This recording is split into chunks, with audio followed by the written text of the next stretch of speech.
Welcome to Brick Guru, where we unbox, build, and review LEGO and other collectibles. Today we're continuing with the LEGO Botanical series, with the Bird of Paradise plant being next up. So let's get to it.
The set was released in 2021 with a set number of 10289.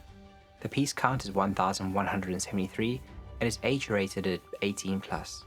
Its weight is 1340 grams or 2.95 pounds. Its dimensions are 48 by 28.2 by 13 centimeters or 18.9 by 11.1 by 5.1 inches.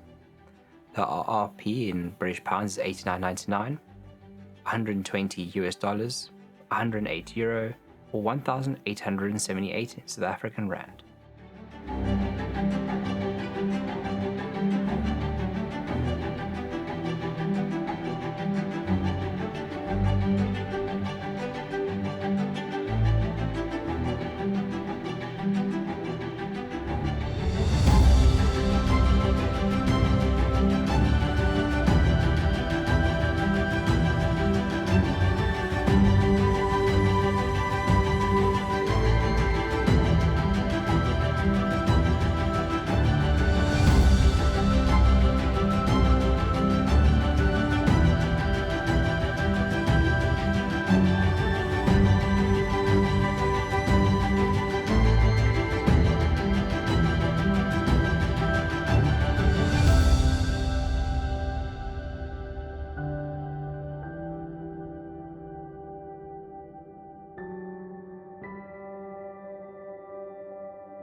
For the review, I judge each build by 5 categories, giving them a max of 5 points each. These categories are fun factor, difficulty, value for money, playability, and visual appeal. I then total up the points and give an average out of 5 for an overall score. The Bird of Paradise plant is a good addition to the LEGO Botanical line and took me just over 1.5 hours to complete. The base and the flowers are the most interesting aspects of the set, though I did find building it quite repetitive. So for the first category of fun factor, I gave the set a 3.6 out of 5. The lower score reflects the repetitive nature of most of the build, though the flowers on the base were very interesting. For difficulty, I gave it a 4.1 out of 5. This is not a particularly difficult build, and once you get into rhythm of building, you can zone out and enjoy some music, conversation, or your favorite podcast. For value for money, I gave this set a 4 out of 5. I found the set to be fairly pricey at its full RRP, and rarely a discount. It was also tricky to find outside of LEGO stores or LEGO online. I found it expensive because a third of the piece count was for the gravel or soil, so definitely paying for the look here. For playability, I also gave it a 4 out of 5. There's going to be fairly limited extent to the playability, as this is primarily for display. However, the stems can be modified for both height and angle, so there's that arrangement aspect to the plant. For the fifth category of visual appeal, I gave this set a 4.7. This set is going to sit well in your botanical collection, and because it has a smallish base, it can be placed almost anywhere to be displayed. With its green leaves and vibrant flowers, it's going to be a conversation starter. The overall score came to 4.08. I mark this lower due to the fun factor and value for money, but honestly, this is for the adult collector wanting a great display piece. You're likely going to be dusting this off more often than rearranging it, but that's okay. Should you buy this over the bonsai or the upcoming bouquet set? I would say no, but if you're collecting this series, then sure, go for it. Thank you for watching. I hope you enjoyed this build. Please leave your comments and suggestions in the chat below. That's it for today, so bye for now.